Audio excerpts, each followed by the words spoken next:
আগের ক্লাসে আমরা শিখেছিলাম চাহিদার দামগত স্থিতিস্থাপকতা বা প্রাইস ইলাস্টিসিটি অফ ডিমান্ড। আজকে আমরা শিখব চাহিদার আয়গত স্থিতিস্থাপকতা এবং চাহিদার পারস্পরিক দামগত স্থিতিস্থাপকতা। তো আমরা শুরু করছি চাহিদার আয়গত স্থিতিস্থাপকতা দিয়ে বা income elasticity of demand.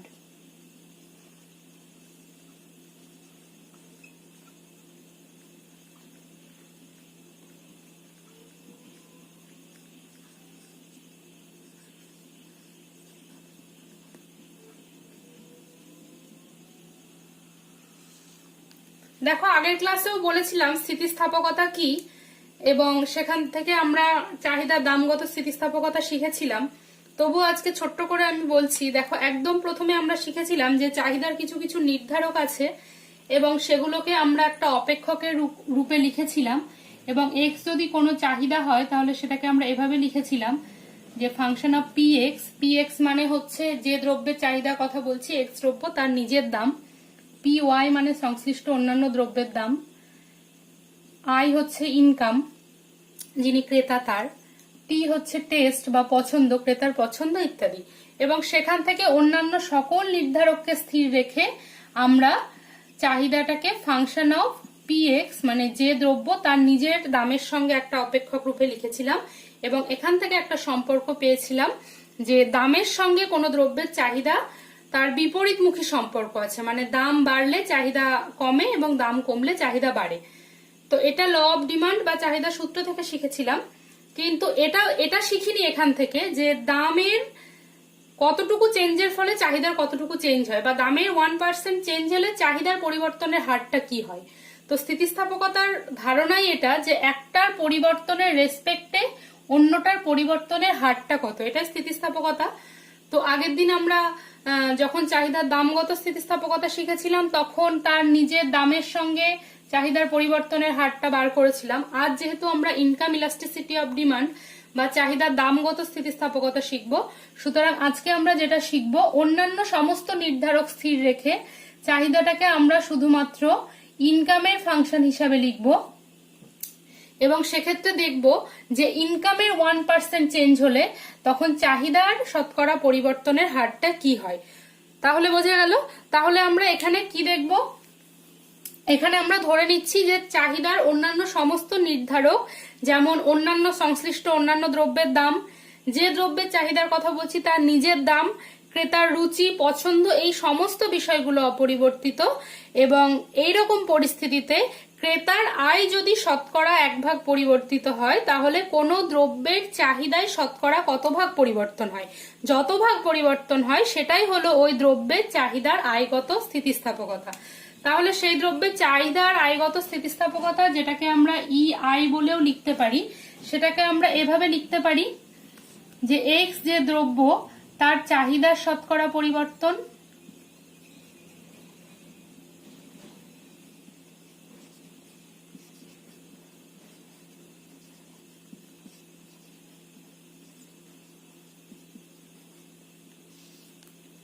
By হচ্ছে ইনকাম যেটা সেটা হচ্ছে আয়, যেটাকে আয়ের শতকরা পরিবর্তন।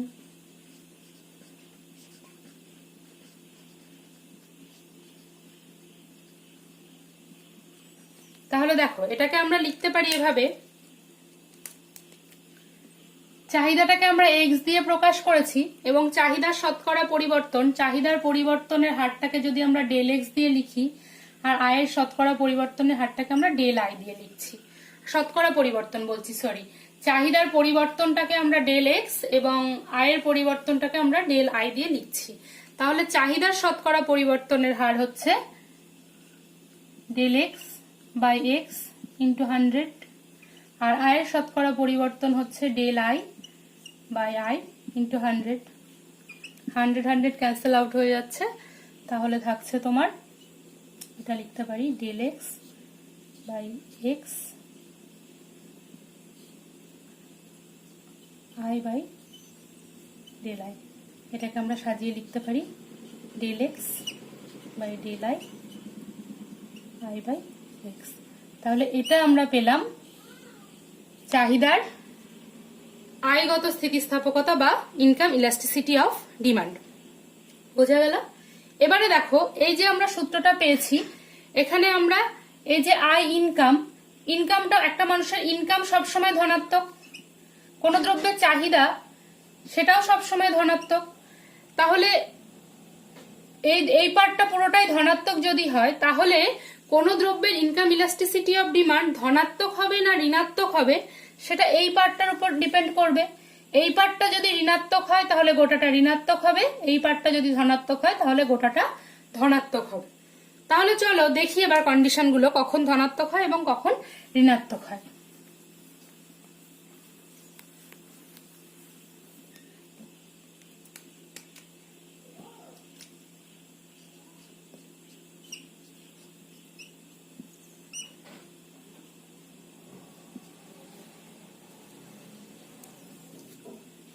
দেখো, যদি ইনকাম যখন বাড়বে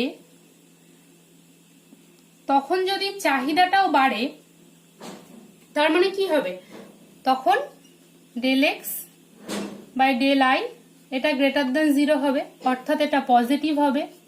তার মানে দেখো ইনকাম বাড়ার সঙ্গে সঙ্গে কোনো দ্রব্যের চাহিদা বাড়ছে। আবার একটা সিচুয়েশন দেখো, ইনকাম আমার বাড়ছে কিন্তু ইনকাম বাড়ার সাথে সাথে কোনো দ্রব্যের চাহিদা কমছে, সেক্ষেত্রে কি হবে, এটা নেগেটিভ হবে, তাই তো। আবার দেখা গেল ইনকাম বাড়ার সাথে সাথে চাহিদার কোনো পরিবর্তন হচ্ছে না, এটা কনস্ট্যান্ট থাকলো, সেক্ষেত্রে কি হবে, 0। তাহলে দেখো এবার ফার্স্ট কন্ডিশনে আসি, আমার ইনকাম বাড়ছে, ইনকাম বাড়ার সঙ্গে সঙ্গে চাহিদা বাড়ছে, ফলে আমার এই পার্টটা ধনাত্মক হচ্ছে, গোটা ইনকাম ইলাস্টিসিটি অফ ডিমান্ড আমার ধনাত্মক হচ্ছে। এটা কখন হয়, এটা তখনই হয় যখন আমার কোনো দ্রব্য হচ্ছে স্বাভাবিক দ্রব্য।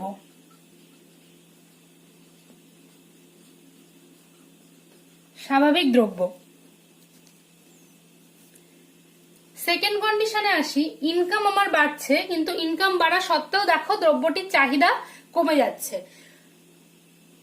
কোন এমন দ্রব্য যে দ্রব্যগুলো আমরা আমাদের ইনকাম বাড়লে আমরা সেগুলো ইউজ করা বন্ধ করে দিই, যেগুলো নিকৃষ্ট দ্রব্য, তাহলে এই সিচুয়েশন যখন আমার ইনকাম বাড়ে কিন্তু আমি চাহিদা কমিয়ে দিই, তার মানে সেই দ্রব্যগুলো তখন হচ্ছে নিকৃষ্ট দ্রব্য।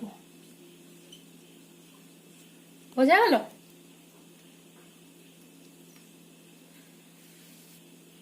এবারে স্বাভাবিক দ্রব্যের ক্ষেত্রে আবার দেখো,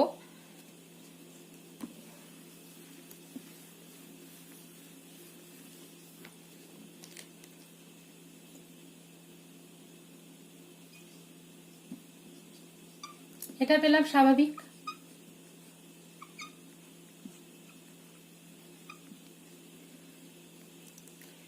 কোন দ্রব্য এটা যদি গ্রেটার দেন 1 হয়, তার মানে কি, এখানে ইনকামের যদি 1% পরিবর্তন হয়, তার মানে এখানে আমার ডিমান্ডের পরিবর্তনের হারটা 1%-এর বেশি হচ্ছে এক্ষেত্রে, সেই জন্য গ্রেটার দেন 1 হচ্ছে। তো এটা হচ্ছে আমার বিলাস দ্রব্য বা লাক্সারি গুডস, বুঝতে পেরেছ? আর যদি এটা লেস দেন 1 হয়, তার মানে এটা হচ্ছে আমার একান্ত প্রয়োজনীয় দ্রব্য।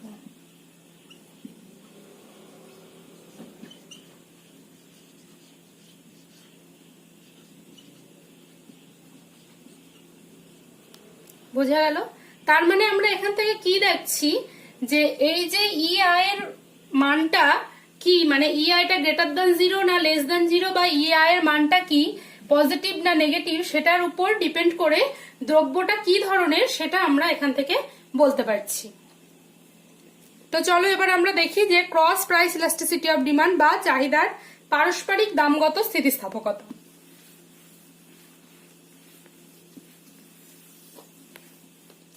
Cross price elasticity of demand বলতে কি বোঝায়, দেখো আমরা বলেছিলাম, আবার চাহিদার তোমাদেরই সুবিধার্থে আমি আবার চাহিদার অপেক্ষকটা একবার লিখছি, যেখানে আমরা লিখেছিলাম,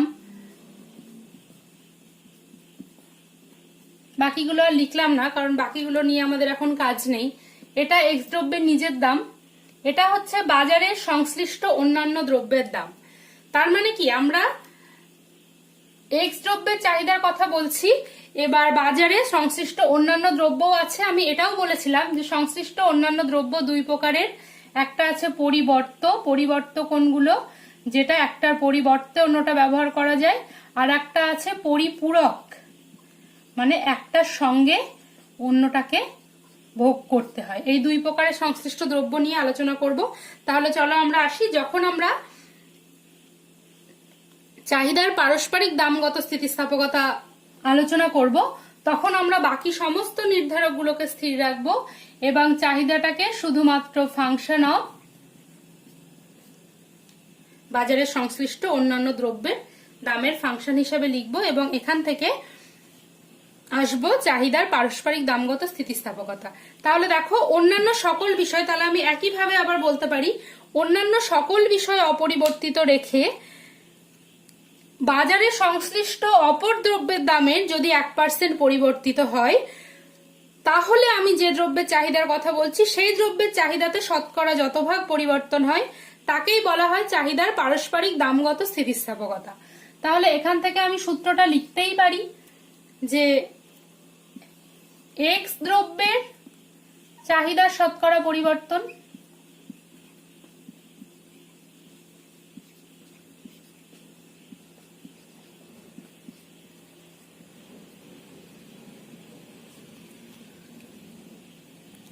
কিসের রেসপেক্টে? বাজারে সংশ্লিষ্ট অন্যান্য দ্রব্যের দামের। তাহলে এটা বাজারে সংশ্লিষ্ট অন্যান্য দ্রব্যের দাম ধরেছি, তাহলে এই দামের শতকরা পরিবর্তন। বোঝা গেল? তাহলে দেখো,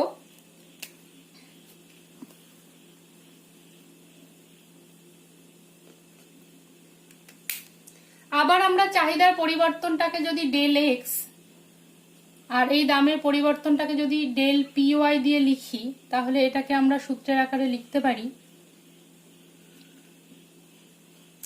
del X by X into 100 by del P Y by P Y into 100। 100 cancel হয়ে যাচ্ছে, তাহলে তোমার থাকছে del X by X into P Y by del P Y. এটাকে আমরা সাজিয়ে লিখতে পারি del X by del P Y by X. তাহলে এটা হলো আমাদের চাহিদার পারস্পরিক দামগত স্থিতিস্থাপকতা বা cross price elasticity of demand. এবারে দেখো, এখানেও ইনকাম ইলাস্টিসিটির মতো সেম কনসেপ্টে আসছি। পি ওয়াই, কোনো দ্রব্যের দাম কখনো নেগেটিভ হতে পারে না, তার মানে পি ওয়াই অলওয়েজ পজিটিভ। কোনো দ্রব্যের চাহিদা, সেটা অলওয়েজ পজিটিভ। তার মানে এই গোটা ব্যাপারটা বা চাহিদার পারস্পরিক দামগত স্থিতিস্থাপকতা পজিটিভ হবে না নেগেটিভ হবে, সেটা কিসের উপর ডিপেন্ড করবে? এই পার্টটার উপর। এই পার্টটা যদি পজিটিভ হয় তো পজিটিভ, এই পার্টটা যদি নেগেটিভ হয় তো নেগেটিভ। এবারে এই পার্টটা আবার পজিটিভ হবে না নেগেটিভ হবে, সেটা আবার নির্ভর করে কি দ্রব্যের কথা, সংশ্লিষ্ট দ্রব্যটা কি ধরনের তার উপর। চলো দেখি, আমরা বলেছিলাম, আগেই বলেছি যে বাজারে দু ধরনের সংশ্লিষ্ট দ্রব্য আছে, সেটা হচ্ছে একটা পরিবর্ত এবং একটা পরিপূরক। তাহলে দেখো,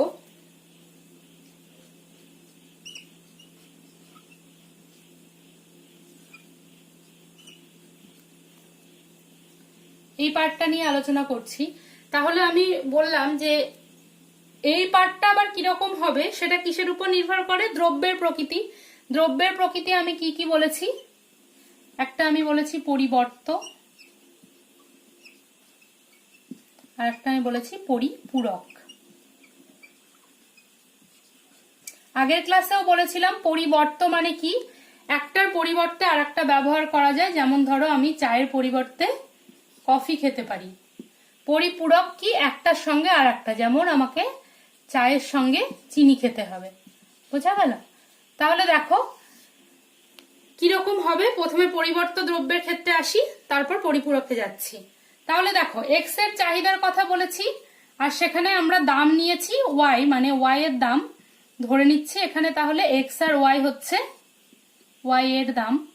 এক্স আর ওয়াই এখানে পরিবর্ত দ্রব্য, মানে একটার পরিবর্তে আর একটা ব্যবহার করা যায়।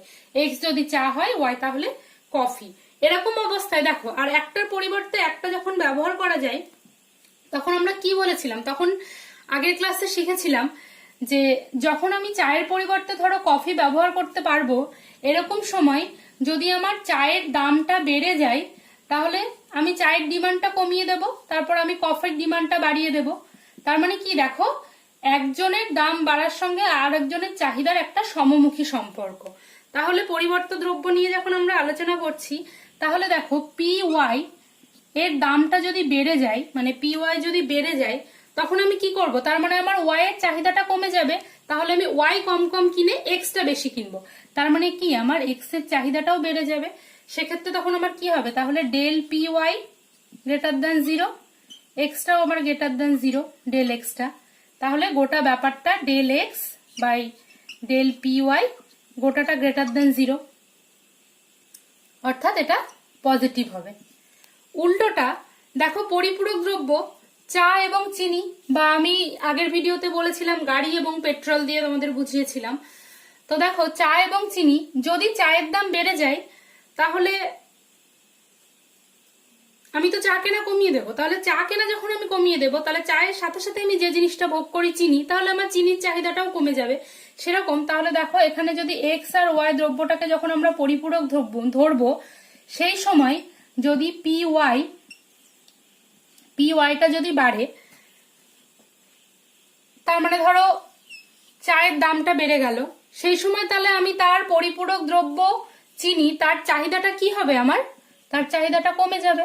তার মানে দেখো পরিপূরক দ্রব্যের ক্ষেত্রে সংশ্লিষ্ট দ্রব্যের দামের সঙ্গে তার পরিপূরক দ্রব্যের চাহিদার একটা বিপরীতমুখী সম্পর্ক। তাহলে এক্ষেত্রে আমার পি ওয়াইটা যেই বাড়লো, তখন আমার চাহিদাটা কমলো। তার মানে পি ওয়াই বাড়ার সঙ্গে চাহিদা কমলো, তার মানে এখানে del P Y greater than zero হলেও del X less than zero. তার মানে কি দাঁড়ালো, del X by del P Y ব্যাপারটা লেস দ্যান জিরো বা নেগেটিভ দাঁড়ালো। তাহলে দেখো যে cross price elasticity of demand বা চাহিদার পারস্পরিক দামগত স্থিতিস্থাপকতা, সেটা পজিটিভ হবে না নেগেটিভ হবে, সেটা এই পার্টটার উপর ডিপেন্ড করছিল। আর এবার এই পার্টটা কি হবে, সেই চিহ্নটা কি হবে, সেটা আবার ডিপেন্ড করলো দ্রব্যটা কি ধরনের। এবং এখান থেকে আমরা কনক্লুশনে আসলাম, দেখো যে সংশ্লিষ্ট দ্রব্যের কথা বলছি, দ্রব্য দুটো যদি পরস্পর পরিবর্ত হয়, তাহলে এদের পারস্পরিক দামগত স্থিতিস্থাপকতা হবে পজিটিভ, এবং দ্রব্যটা যদি পরিপূরক হয়, তাহলে এদের পারস্পরিক দামগত স্থিতিস্থাপকতা হবে নেগেটিভ। বোঝা গেল? তো এই হলো চাহিদার পারস্পরিক দামগত স্থিতিস্থাপকতা।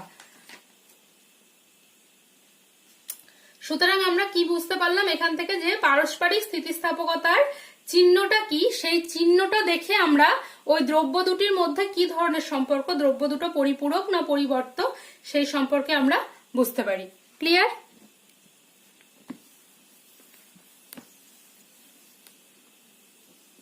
তাহলে ইলাস্টিসিটি অফ ডিমান্ড আমাদের শেখা হলো। আজকে আমরা আর একটু জিনিস দিয়ে শেষ করব, সেটা হচ্ছে আমরা রিলেশন করব। আগে আমরা স্লোপ শিখেছি, আমরা ইলাস্টিসিটিও শিখলাম।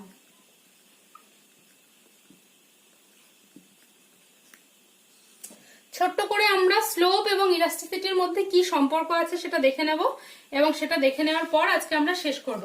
দেখো, স্লোপ এবং ইলাস্টিসিটির মধ্যে সেই অর্থে কোনো সম্পর্ক নেই যে কোনো একটা সাধারণ সম্পর্ক আমরা যেরকম বলতে পারছিলাম যে কোনো দ্রব্যের চাহিদার সঙ্গে তার দামের একটা বিপরীতমুখী সম্পর্ক, বা আমরা এই পরিপূরকের ক্ষেত্রে যেরকম একটা নির্দিষ্ট সম্পর্ক বার করলাম, ওরকম কোনো নির্দিষ্ট সম্পর্ক আমরা বলতে পারছি না। তবে দেখবো যে দেখো চাহিদা রেখার ঢাল কোনো সাধারণ সম্পর্ক নেই, মানে এরকম হয় যে কোনো চাহিদা রেখার ঢাল দেখা গেল সমান, কিন্তু তা হওয়া সত্ত্বেও তাদের স্থিতিস্থাপকতা বিভিন্ন হতে পারে। আবার দেখা গেল যে চাহিদা রেখার ঢাল বিভিন্ন, কিন্তু তাদের স্থিতিস্থাপকতা একই হতে পারে। তো চলো আমরা দেখি বিভিন্ন রকম কন্ডিশন। প্রথমেই আমি একটা কন্ডিশন আঁকছি। দেখো, ধরো আমার এবি একটা চাহিদা রেখা, আমি আর একটা চাহিদা রেখা আঁকলাম এসি। এ বি একটা চাহিদা রেখা, এসি একটা চাহিদা রেখা।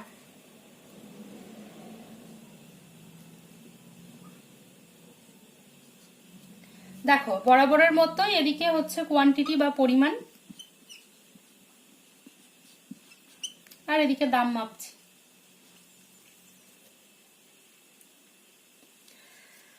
তাহলে এখানে দেখো, আচ্ছা এর আগে আমরা আগের ভিডিওতে শিখেছিলাম যে পয়েন্ট ইলাস্টিসিটি অফ ডিমান্ড বা বিন্দুগত দাম স্থিতিস্থাপকতা আমি নির্ণয় করেছিলাম, মানে শিখেছিলাম আমরা, এবং সেখানে দেখেছিলাম যে যে বিন্দুতে আমরা বিন্দুগত দাম স্থিতিস্থাপকতা নির্ণয় করছিলাম সেটার মানটা কি বেরোচ্ছিল, সেই বিন্দু থেকে স্পর্শকের নিচের অংশ বাই হচ্ছে স্পর্শকের উপরের অংশ, তাই তো?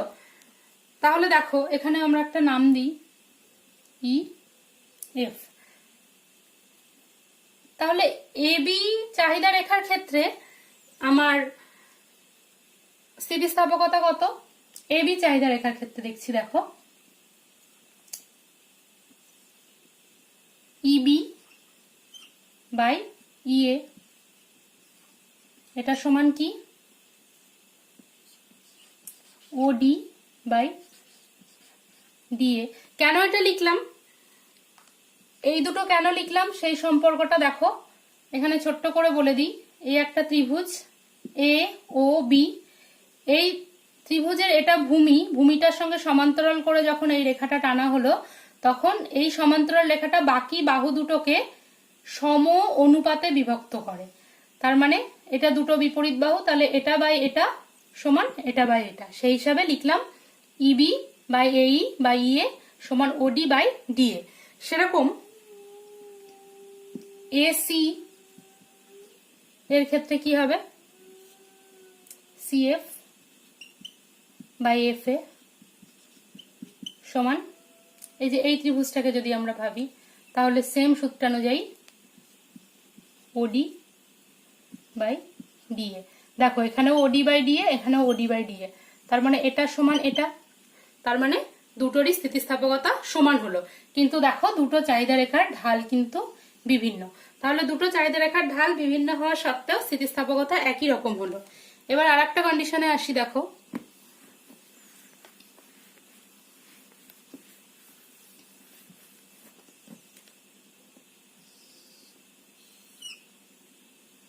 একটা চাহিদা রেখা মনে করো এবি, এবির সঙ্গে সমান্তরাল করে আমি একটা চাহিদা রেখা আঁকলাম সিডি।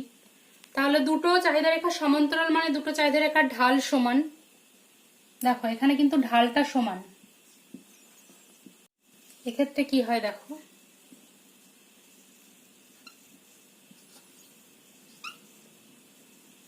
এবির ক্ষেত্রে স্থিতিস্থাপকতা ইবি বা ইএ সমান ওডি বাই ডিএ। সিডির ক্ষেত্রে স্থিতিস্থাপকতা এফডি বাই এফসি সমান ওডি বাই ডিসি। তাহলে দেখো এখানে দুটো চাহিদা রেখা এঁকেছিলাম যেটার হচ্ছে ঢাল সমান হওয়া সত্ত্বেও কিন্তু আমরা দুটো আলাদা আলাদা স্থিতিস্থাপকতা পেয়েছি।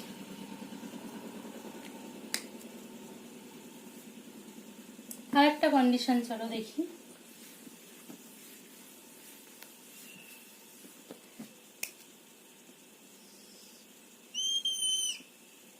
দেখো দুটো সরলরৈখিক চাহিদা রেখা যদি পরস্পরকে একটা বিন্দুতে ছেদ করে এবং সেই ছেদ বিন্দুতে যদি আমরা স্থিতিস্থাপকতা মাপতে যাই তাহলে আমরা সেখানে দেখতে পাবো যে যে চাহিদা রেখাটা কম খাড়ায়, অর্থাৎ যে চাহিদা রেখাটা ঢালু বেশি সেই চাহিদা রেখার স্থিতিস্থাপকতা বেশি, বা উল্টোভাবে বলতে পারি যে চাহিদা রেখাটা খাড়া বেশি তার স্থিতিস্থাপকতা কম।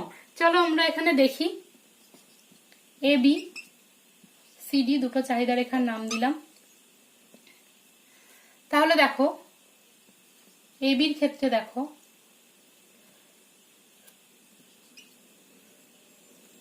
এ বির ক্ষেত্রে হচ্ছে বিই বাই হচ্ছে এই বা ইয়ে, যেটাই লিখি, সমান ওডি বাই ডিএ। সেরকম হচ্ছে সিডির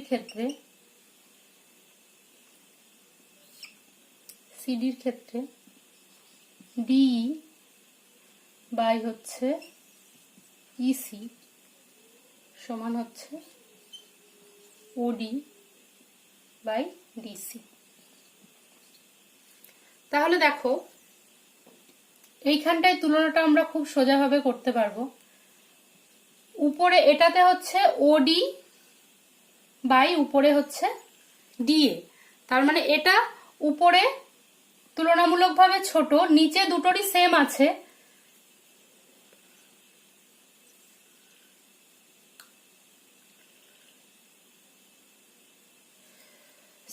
উপরে দুটোরই সেম আছে ওডি, এর নিচে হচ্ছে ডিএ, দেখো তুলনামূলক ছোট, তার মানে এই ব্যাপারটা বড় হয়ে দাঁড়াবে এর থেকে তুলনায়। এখানে দেখো ওডি দুটোই সেম, এখানে যদি ডিসি বড় জিনিস দিয়ে ভাগ করছি তাহলে এটা ছোট হয়ে দাঁড়াবে। তাহলে দেখো এবি যেটা আমার কম খাড়া বা যেটা আমার বেশি ঢালু, সেটা দেখো স্থিতিস্থাপকতাটা বেশি হলো, উল্টে যেটা আমার বেশি খাড়া সেটার দেখো স্থিতিস্থাপকতাটা কম হলো।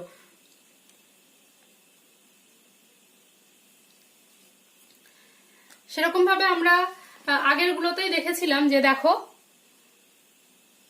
এরকম করতে করতে খাড়া হতে হতে যখন কোনো চাহিদা রেখা একদম উল্লম্ব অক্ষের সঙ্গে সমান্তরাল হয়ে যাবে, সেক্ষেত্রে আমার দামের যাই পরিবর্তন হোক না কেন চাহিদার কোনো পরিবর্তন হবে না, এবং সেক্ষেত্রে এটা হচ্ছে সম্পূর্ণভাবে অস্থিতিস্থাপক চাহিদা রেখা।